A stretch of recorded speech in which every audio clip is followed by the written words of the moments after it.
आजच्या व्हिडिओमध्ये तुम्हाला आहे ना येरवडा जेल, पडती बिल्डिंग आणि एवढी बेकार पेंटिंग आणि फिनिक्स मॉल हे सगळं दाखवून आणतो बरं का. मग आहे ना पेपरला निघालो होतो, रागावायचं काय पोरं वया बिया फेकून निघालेले होते.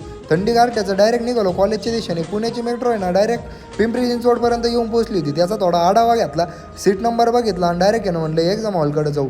डायरेक्ट आहे ना आमच्या कॉलेजची लिफ्ट आहे ना पेपर संपून जातील तरी पण यायची नाही, म्हणून तिच्या भरोश्यावर काय बसलो नाही आणि डायरेक्ट शिड्यांचा वापर करून पळत पळत गेलो. एक्झाम हॉलमध्ये जाऊन बसलो.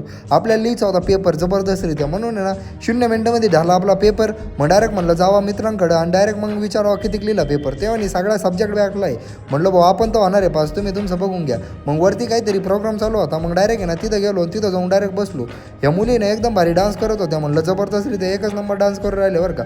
मग तो डान्स बीन्स बघितला आणि डायरेक्ट म्हणलं आता चहा प्यायला जाऊ. मग चहा बी घेतला. मग डायरेक्ट आहे ना कॉलेजच्या पार्किंगमध्ये जाऊ. म्हणलं गाडी काढून आता आहे ना डायरेक्ट घरी निघू.